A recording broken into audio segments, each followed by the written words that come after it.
de uma igreja muito animada, entusiasmada, e ficou uma boa lembrança. Prazer estar com os irmãos aqui para a gente, hoje e amanhã minha esposa está ali, meu amigo Rossardo também, hoje e amanhã a gente trocar algumas ideias acerca dessa coisa de como é bom ser feliz, bom ser feliz. E hoje então a gente vai conversar sobre a fina arte dos relacionamentos. Porque relacionamento não tem como a gente viver sem interagir com outra pessoa. Você sabe que o ser humano do mundo animal, se for considerar assim, enquanto espécie, o ser humano é de um grupo que não consegue sobreviver sozinho. Um bebê, um bebê humano, ele depende 100% dos cuidados de outra pessoa. Pode ser a mãe, pode ser outra pessoa, mas ele depende 100%. Então isso na vida já nos deveria lembrar que de fato é impossível a gente viver sem relacionamentos. E no mundo hoje que a gente está, nesse século 21, você vê brincando, nós já estamos aí quase na metade da segunda década do século 21. O tempo vai, né? Então veja, hoje, você que vive numa grande cidade, né? Eu e minha esposa chegamos 5 horas ali, o Rosário foi pegar a gente, e a gente nem deu tempo de passar na casa dele, que a gente veio direto, porque o trânsito intenso até chegar aqui, já chegou aqui, né, quase em cima da hora, e eu troquei de roupa ali mesmo. Por quê? Muita gente. O que isso significa? Vou dar um dado para você. Vivendo numa grande cidade hoje, você convive com mais pessoas num único dia. Num único dia você encontra mais gente. Olha, tem até um cachorro entrando aí, ó. Olha que gracinha. Voltou. Então veja o dado. Num único dia aqui no Rio de Janeiro, você encontra muito mais gente do que um antepassado seu que viveu na Idade Média e encontrava durante toda a vida dele. Para e pensa o que é isso. Mais do que toda a vida de uma pessoa via gente, você vê quando? Num dia. Num único dia. Então, a importância de a gente aprender cada vez mais a se relacionar é uma importância fundamental para a vida. Aí eu queria começar com um texto para você que eu gosto muito. É pena que a gente não conseguiu projetar aí, mas eu queria que você prestasse atenção nesse texto. É assim: o mundo ao seu redor é um reflexo, um espelho que mostra quem você é. O que você acha de bom nos outros está também em você. Os defeitos que você encontra nos outros são os seus defeitos também. As potencialidades que você vê nos outros são possíveis também para você. A beleza que você vê ao seu redor é a sua beleza. O que você vê nos outros lhe mostra você mesmo. Veja o melhor nos outros e você será uma pessoa melhor. Doe aos outros e estará doando a si mesmo. Aprecie a beleza e você será belo. Admire a criatividade e você será criativo. Ame e você será amado. Procure compreender e será compreendido. Ouça e sua voz será ouvida. Ensine e você aprenderá. Finalmente termina o texto assim: mostre ao espelho a sua melhor face e você ficará feliz com o que ele vai lhe mostrar de volta. Interessante, né? Então, o mundo ao seu redor é um espelho, um reflexo de quem você é. Aquilo que você vê nos outros é porque está em você. Então, gente, pense na seriedade que é isso em todos os nossos relacionamentos. Pense na capacidade disso. Por causa de um bom relacionamento, você pode fluir na vida, você pode ter, desenvolver-se no seu trabalho, ou você pode desgraçar a sua vida, a sua família. Tem uma lei, que é uma lei assim, que é fruto, na verdade, de uma pesquisa de que aproximadamente 85%, é a chamada Lei 85% das pessoas que fracassam, elas fracassam por causa de relacionamentos. É a Lei 85. Gente, 85%. A pessoa não consegue desenvolver bons relacionamentos, aí se enrosca em tudo. Então, esses bons relacionamentos são onde? Na família, no trabalho, na rua, na vizinhança. Todos acompanharam aí, algumas semanas atrás, um camarada lá em São Paulo, né, num bairro de elite, que é Alphaville. Eles tinham uma encrenca, uma pendenga ali de vizinho, né? A pendenga de vizinho, um botava o som, reclamava, o outro, tá? Um dia o cara aborreceu, pegou a arma, foi no apartamento de cima, você viu lá?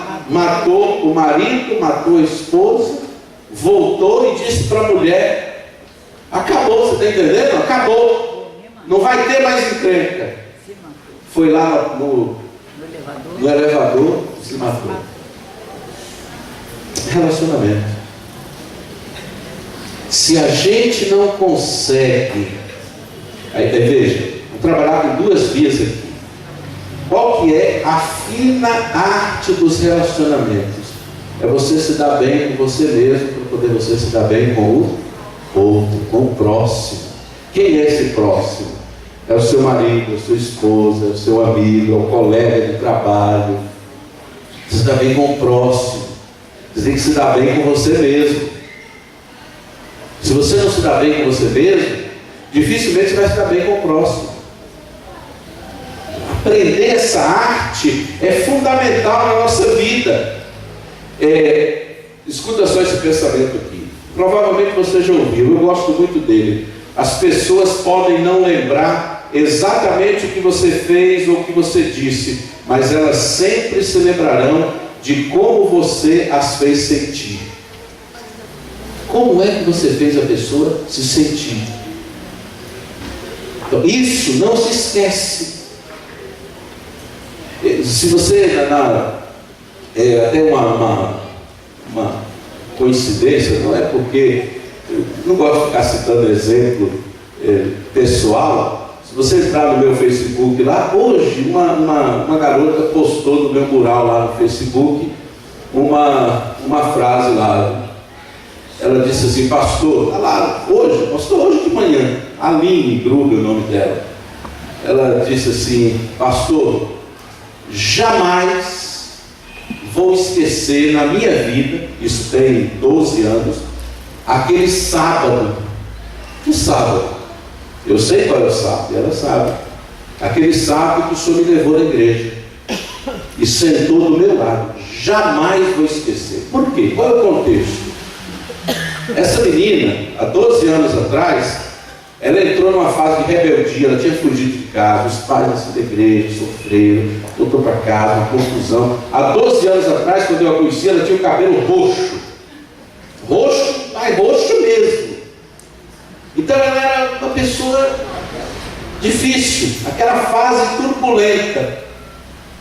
E aí ela se envolveu com droga, uma confusão. E o resultado é que um dia umas cabeças boas lá, por causa de uma situação, resolveram proibir a Aline de entrar. Eu trabalhava no IASP, de entrar no IASP e nem no sábado para ir na igreja. Olha a cabeça. A família 30 anos frequentando a igreja. Então, se minha filha não pode ir, eu também não posso. E quando eu soube disso, dessa coisa assim completamente absurda, mas eu não tive, eu nem pestanejei, eu liguei para eles E falei, amanhã cedo eu passo aí na casa de vocês, vocês vão entrar comigo. E eu era pastor da igreja. E eu peguei a família, entrei, sentei, lá. Isso me rendeu, gente, segunda-feira, uma comissão, união, associação. Eu disse, fiz, e se fosse com um filho de vocês, eu faria. Porque é fácil quando é com o filho dos outros. Se fosse com um filho de vocês, eu agiria do mesmo jeito. Então, aprender a valorizar pessoas, isso é obra de uma vida toda. A gente tropeça aqui, tropeça ali, tem que ir aprendendo. Ou a gente aprende, ou vai sofrer pra caramba na vida. Então a vida, ela é um espelho que vai mostrar quem você é. Nos nossos relacionamentos, ao interagirmos com as pessoas, nós nos encontramos. Então tem uma coisa assim que a gente aprende. Eu tenho uma formação em terapia familiar. E a gente aprende nessas artes da terapia, da psicologia, a gente aprende uma coisa assim. Eu vou dizer uma frase para você ver o que é o poder dessa frase, o quão forte ela é. O que eu detesto em mim, eu cobro no outro. Olha que miséria que é isso. O que eu não gosto em mim, eu vou cobrar em quem? Na outra pessoa. Então, eu vou dizer para você, por exemplo, hoje não tem mais esse tipo de gente assim, mas tem.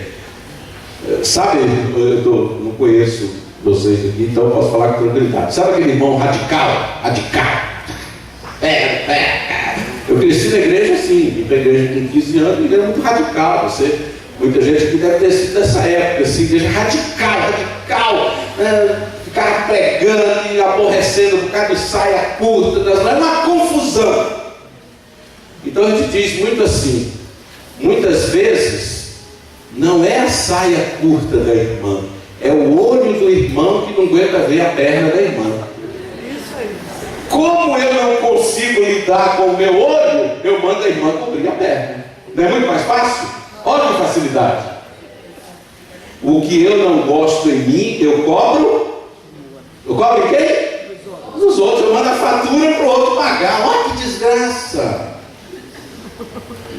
Então quem vive assim, vive um verdadeiro inferno. Um inferno da vida. Porque inferniza a vida dos outros. Vou dar outro exemplo. Aquele pai que nunca gostou de estudar. Sabe qual é a facilidade dele? Cobrar que o filho faça o quê? Estude muito. O que eu detesto em mim, eu cobro do outro. Porque é muito mais fácil cobrar do outro do que arrumar aqui dentro.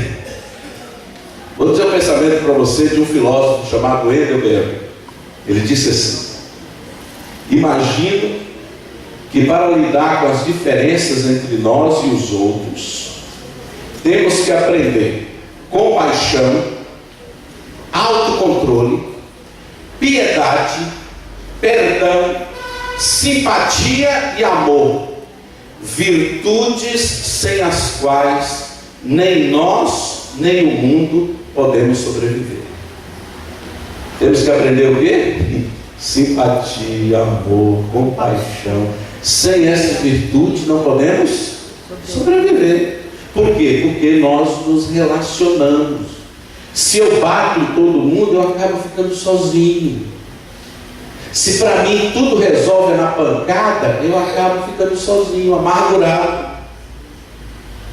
E aí eu vou dizer uma coisa, amanhã eu vou falar bem mais disso assim, na palestra da tarde. Eu vou falar muito disso assim, de como a gente envelhece. Como a gente envelhece. Existe uma arte em envelhecer. Você na velhice não será 1 milímetro melhor do que a pessoa que você tem sido.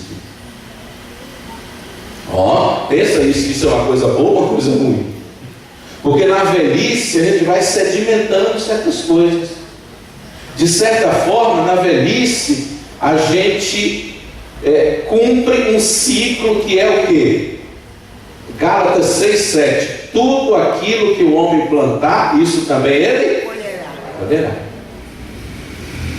Então, se você quer colher uma velhice boa, plante agora bons relacionamentos. Senão, meu filho, você vai ficar aquele velho, aquela velha que os filhos ficam empurrando um para o outro. Leva lá para passar um dia. Oh, meu Deus. Ó, você quer ser essa figura assim? Não, fica aí, pelo amor de Deus, deixa aí. Porque ele pessoa azeda. Amanhã eu vou mostrar um videozinho aí. Aquela pessoa azeda, né? Difícil. Por quê? Porque vai construindo a vida desse jeito. Vai construindo a vida, dificultando a vida dos outros. Tem uma coisa assim, uma via dupla aqui. Você, nos relacionamentos, pode ser um facilitador ou um dificultador. Só tem essas duas vias. Quem é o facilitador? Ele ajeita as coisas, não tem a pessoa assim? Ele ajeita, ele ameniza, né? Ele facilita. Não é bom ver uma pessoa assim? No trabalho, vai lá, ele ajeita, ele é o facilitador. E tem aquela pessoa que é o quê? O dificultador. Tudo ela dificulta. Conhece gente assim? Aqui não tem ninguém assim, né? Aqui só tem facilitador. Aleluia, né? Amém? Amém. E misericórdia, né? Se você é um dificultador, gente, Jesus tem misericórdia. Tem uns que nem Jesus dá jeito. Não dá jeito, porque é uma pessoa impermeável. Amanhã eu vou falar sobre pessoas impermeáveis. Então a pessoa dificulta tudo, tem uma confusão, a pessoa está metida no meio. Olha que miséria. Dificulta o processo. Tem uma imagem que é assim, imagine são chamadas pessoas pica-pau. Sabe o que é pessoa pica-pau? É uma imagem assim, imagine a arca de Noé. Noé fazendo de tudo para salvar a bicharada toda que está na arca, e um pica-pau lá de fora furando a arca. Ó, tem gente que é um pica-pau, não tem?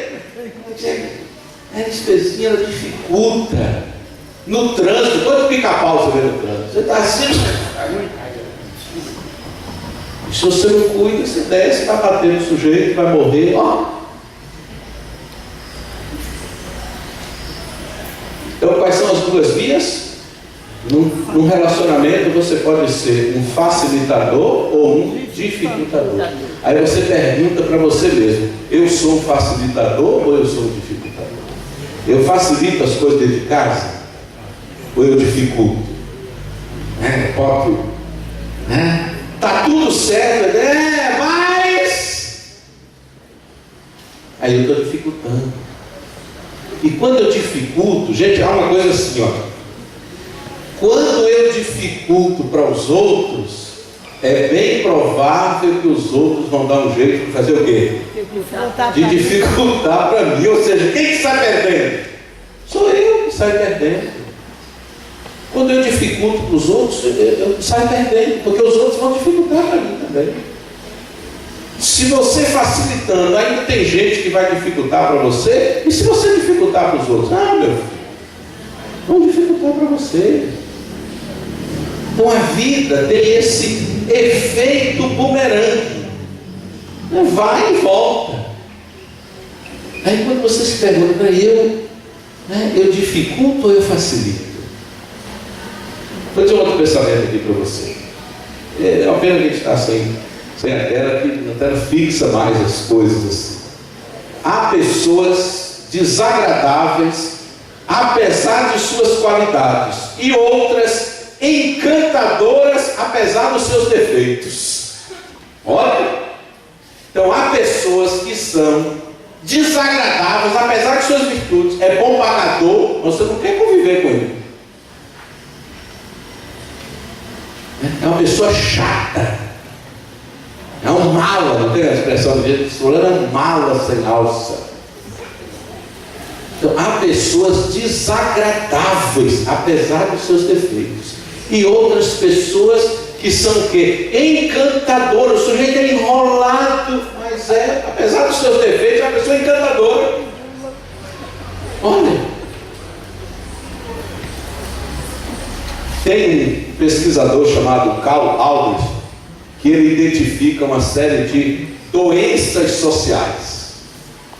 Doenças que as pessoas têm nos relacionamentos. Por exemplo, fala de algumas doenças que ele cita. Ele fala que tem pessoas que sofrem de mau hálito social. Mau hálito social. Sabe o que é o mau hálito social? Não é a boca da pessoa que é fedida, é aquilo que a pessoa fala que é horrível. A pessoa de fulano tem mau hálito social. Pode estar cheirando colinhos, ou colgate, ou o melhor creme dental que tem. Pode chupar bala de menta, mas tem mau hálito social, porque as palavras dele são desagradáveis. Outra doença social, caspa social. Eu andando aqui perto, eu vi um caspento ali. Aqui perto. Vou te dizer, o que é a caspa social? Gente, tem coisa mais horrível do que você ver uma pessoa passar uma cabeça e espalhar caspa para tudo quanto é lado? O que é o caspento social? É a pessoa que quer impor o seu comportamento sobre os demais. Por que eu disse que eu vi um caspento social? Quando você vê uma pessoa que está no carro, ele compra mais som do que vale o carro, aí abre aquela desgraça daquele pagode, e todo mundo tem que ouvir aquele inferno daquele rap, daquele sei lá o quê. Ninguém quer ouvir aquilo, mas ele força todo mundo a ouvir. Isso é o quê? Caspa social. Você quer impor o seu comportamento para os demais. Ninguém quer ouvir. Não estou nem aí para quem está. Olha, isso é um caspeto social. E a doença das mais terríveis que tem é a flatulência social. Peito social. O peito. Tem o peito horrendo social. Então não é a pessoa que solta o pum. É a pessoa que ela é tão desagradável que ela espalha uma rodinha. Onde ela chega, todo mundo. Eu tenho um compromisso com aqui. É um peito horrendo social. Porque ninguém quer ficar junto com essa pessoa que... Você já viu a pessoa assim? Eu falo desse tipo de gente no meu livro, A Parábola dos Caranguejos. Eu falo desse tipo de gente no dedo assim. Você já, vou dizer uma coisa aqui, que você já passou por isso, com certeza. A pessoa que você telefona para você, ela fala, não deixa você falar nada. Ela fica 1 hora falando, você não disse uma palavra, mas quando termina a conversa você está cansado. É assim ou não é? Eu falo dessas pessoas no meu livro dos caranguejos, e são pessoas, né? Elas são vampiros emocionais. Começa a conversar com você sente os dentes cravando aqui e chupando o sangue. Você não fala, você cansa. É uma pessoa cansativa. Gente, quando você vê assim, tem gente, todo mundo se afastando de mim. Será que é porque eu estou como um peidorreiro social? Estou peidando muito, né? Estou sendo uma pessoa desagradável? Então todo mundo está fugindo? Ou eu estou construindo bons relacionamentos? Vamos de novo. Só tem 2 vias. Eu posso ser um facilitador ou um dificultador. Então se eu dificulto para os outros, é claro que tudo vai ficar mais difícil para mim. O Gandhi foi um dos seres humanos mais extraordinários que a Índia já produziu, e o mundo viu, né? Teve muitos defeitos, mas uma figura realmente extraordinária. Gandhi, ele tinha, sabe que Gandhi ele produziu uma revolução pela paz, uma revolução pela não violência. Anos depois de Gandhi, quem foi influenciado por ele? Martin Luther King Jr., que revolucionou a história dos Estados Unidos com as ideias de quem? De Gandhi, era um indiano. Então Gandhi, ele pregava para o seu povo, que era a Índia dominada pela Inglaterra, e o inglês era assim, dominava a Índia, tipo assim, você era um indiano, né? Eram os 2 indianos aqui, vem cá. Vem cá, você é um indiano comigo hoje. Então, estamos na calçada, aqui é uma calçada da cidade. Estamos 2 indianos caminhando na calçada. Aí, você levanta ele. Você levanta ele. Tá com a mão na boca. Johnny. Isso, né? Então, o Johnny é o inglês. Olha que inglês aí, né? Se o Johnny... Vem andando lá do fundo, Johnny. Lá do fundo. Olha só, estamos 2 indianos aqui andando. Isso era lei. Aí o Johnny, que é inglês, vem andando. Nós 2 tínhamos que, antes que ele visse, sair da calçada. Não podia andar na mesma calçada 2 indianos com o inglês. Se o indiano insistisse em andar, sabe o que acontecia? Ele caía na pancada pela lei. Todo mundo tinha o direito de espancar nós 2. Coitado, ainda bem que eu sou indiano naquele tempo, né? Obrigado. Essa era a lei. Sabe o que Gandhi pregou para esse povo sofrido assim? Ele disse: deixe que humilhe você. Se ele bater, deixa bater mais. Mas você não arreda o pé de suas convicções. Olha, gente. Porque tem gente que leva uma face e quer dar outra logo. Deixa bater mais. Gandhi dizia assim: vai chegar uma hora que ele vai sentir vergonha dele mesmo por estar oprimindo você. Mas até que chega essa hora, você já está arrebentado. E muita gente na Índia se arrebentou e morreu na pancada por causa das ideias de Gandhi. Mas ele disse assim: nós vamos ganhar a guerra desse jeito. O cara vai sentir uma hora que aquilo não está certo. Olha, gente, que aposta. E Gandhi nunca foi cristão. Mas ele disse: eu aprendi isso de Jesus. E foi mesmo. A regra áurea era isso. Tem uma história que Gandhi um dia estava andando com um pastor batista. Ele não era cristão, o pastor foi lá para ver as ideias dele. E estava exatamente andando numa calçada. E aí veio um inglês. Aí o pastor disse: vamos sair daqui, Gandhi. Vamos lá, vamos continuar. Mas vamos bater lá. Então, Jesus não disse para dar outra face? O pastor disse: eu não tenho toda certeza se isso era literal. Pastor. Eu queria chegar numa frase de Gandhi que ele disse assim: nunca perca a fé na humanidade, pois ela é como um oceano. Só porque existem gotas de água suja nele, não quer dizer que ele esteja sujo por completo. Você parou para pensar bem o que significa isso? É um homem não cristão que disse: nunca perca a fé na humanidade, que ela é como um oceano. Tem água suja? Tem. Mas isso não define o oceano. Gente, olha que dignidade. E aí, hoje, nós paramos e pensamos: qual é a nossa visão sobre as pessoas?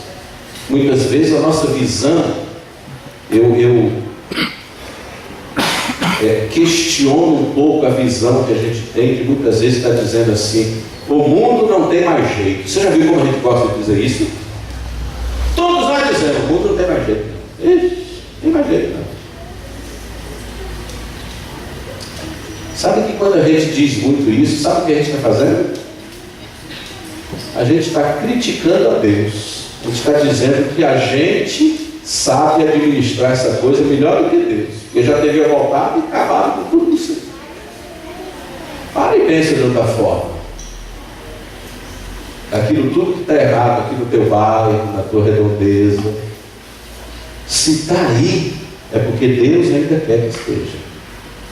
E quer usar você como instrumento de transformação de uma vida, de 2, de 3. Olha que coisa. O poder dos relacionamentos. Esse é o verdadeiro sermão. Olha só esse texto. É exatamente isso. Sermão. Sermão que levanta quem caiu. Sermão que sinaliza esperança para quem se sente sozinho. Sermão de solidariedade para quem se encontra cercado e encurralado por toda forma de conflito. Sermão de perdão para quem traiu. Sermão de misericórdia para quem se sente no fundo do poço. Sermão de bênção para quem não tem nada e o nada se sente. Sermão que aponta o céu, mesmo quando a única realidade presente seja muito ruim. Sermão que fala sem palavra alguma, onde só se veja e ouça o gesto da mão. O maior sermão que pregamos é o sermão que somos. Uau! Qual é o maior sermão que pregamos? O sermão que somos. Sermão, mão que ajuda. É o poder dos relacionamentos. Se a gente não para pensar nisso, enquanto a gente está sendo transformado pelo poder de Deus, a gente vai viver meio atabalhoado pelo mundo afora. Tem uma pergunta que a gente tem que se fazer cada vez mais, é uma pergunta reflexiva. Você já deve ter ouvido essa pergunta por aí. É uma pergunta assim: o que eu prefiro? Ter razão ou ser feliz? Ter razão. O que eu prefiro? É muito mais fácil a gente querer ter? Não é mais fácil a gente querer ter razão? Não dou o braço a você. Comigo é assim. Ó. O que eu prefiro? Ter razão ou ser feliz? Às vezes abrindo mão de uma coisa, não, melhor não. Você quer ver esvaziar o discurso de uma pessoa? Não tem importância. O senhor quer comprar uma briga com você? Você não compra a briga, esvazia o discurso. Você quer isso? Não quero, vou ficar com você. Não. Isso não vai mudar a minha vida, não. Aí esvaziou, né? Não é assim que Salomão disse: se teu inimigo tiver fome, faz o quê? Faz o quê? Dá de comer. Se ele tiver sede, dá um refrigerante para ele. Dá um suco. E fazendo isso, gente, 600 anos antes de Cristo, Salomão já sabia disso. Ele diz: e fazendo isso, você amontoará brasas sobre a sua cabeça. Amontoar, porque a pessoa vai dizer: puxa, não, essa pessoa não quer o meu mal. Muitas vezes a gente tem que se fazer essa pergunta: o que eu prefiro? Ter razão ou ser feliz? Se eu sou uma pessoa que eu quero sempre ter razão, eu vou ter, amanhã de manhã eu vou trabalhar esse tema do cheiro, né? Eu vou ter atitudes que são mal cheirosas, são atitudes tóxicas. Eu posso envenenar o ambiente onde eu estou. Eu posso envenenar. Eu posso deixar esse ambiente um pouco melhor. Um dia perguntaram para um desses orientais aí, né? Perguntaram assim: qual é a melhor religião? Olha que pergunta boa, né? Pergunta boa. Qual é a melhor religião? Você sabe de qual? Está na ponta da língua. Sabe o que esse homem respondeu? Ele disse assim: a melhor religião é aquela que te torna uma pessoa melhor. Olha, a melhor religião é aquela que te torna uma pessoa melhor. Como melhor?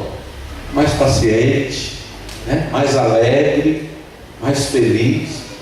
Então, se a sua religião é a melhor religião e não está lhe tornando uma pessoa melhor, um melhor vizinho, né?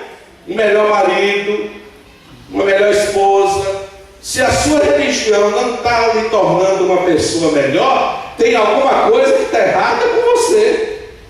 Não é verdade? Tem alguma coisa que você está precisando pensar. Então, se a minha religião não está me tornando uma pessoa mais bondosa com os outros, então tem alguma coisa que eu preciso repensar na minha vida. A melhor religião é aquela que te torna uma pessoa melhor. Eu vou terminar com um texto, porque dele eu quero linkar o sermão de amanhã de manhã. É um texto que eu gosto muito. Se chama Almas Perfumadas. Tem gente que tem cheiro de passarinho quando canta, de sol quando acorda, de flor quando ri. Ao lado delas, a gente se sente no balanço de uma rede que dança gostoso, numa tarde grande, sem relógio e sem agenda. Ao lado delas, a gente se sente comendo pipoca na praça, lambuzando o queixo de sorvete, melando os dedos com o doce mais doce que tem para escolher. O tempo ao lado dessas pessoas é outro, e a vida fica com a cara que ela tem de verdade, mas que a gente desaprende de ver. Tem gente que tem cheiro do colo de Deus, de banho de mar, quando a água é quente e o céu é azul. Ao lado delas, a gente sabe que os anjos existem e que alguns não são invisíveis. Ao lado delas, a gente se sente chegando em casa e trocando o sapato pelo chinelo, sonhando com a maior tolice do mundo, com o gozo de quem não liga para isso. Ao lado delas, pode ser abril, mas parece manhã de Natal, do tempo em que a gente acordava e encontrava os presentes. Tem gente que tem cheiro das estrelas que Deus acendeu no céu e daquelas que conseguimos acender na terra. Ao lado delas, a gente não acha que o amor é possível, a gente tem certeza. Ao lado delas, a gente se sente visitando um lugar feito de alegria, recebendo um buquê de carinhos, abraçando um bichinho de pelúcia bem fofinho. Ao lado delas, saboreamos a delícia do toque suave e sua presença sopra no nosso coração. Tem gente que tem cheiro de cafuné sem pressa, de brinquedo que a gente não largava, de acalanto que o silêncio canta, cheiro de passeio no jardim. Ao lado delas, a gente lembra que no instante que rimos, Deus está conosco, juntinho ao nosso lado. E a gente ri grande que nem menino arteiro. Então tomara que a alma da gente seja cada vez mais perfumada pelo amor. Amém. Amém? Amém. Que nós sejamos pessoas perfumadas. Amém. Que a gente exale um bom perfume nos relacionamentos da gente. Amém. Dentro de casa, na rua, no trabalho, em qualquer lugar que a gente esteja.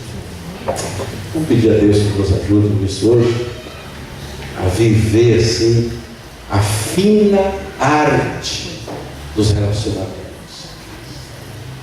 É uma arte do qual a gente pode ser um bom artista. Você pode nunca ter pintado um quadro, pode não saber pintar, como eu não sei, mas todos nós podemos ser artistas dos bons relacionamentos, para que a herança que a gente deixe para as pessoas seja uma herança de ser lembrado como alguém que era de boa convivência. Tem na história dos reis de Israel a história de um rei que diz assim dele: e foi e não deixou de si saudade. Ó, já foi tarde. Que a gente deixe como herança para as pessoas com quem a gente convive essa coisa de a gente ter cada dia melhorado um pouco mais nos relacionamentos. Vamos pedir que Deus nos ajude nisso, em pé diante do Senhor.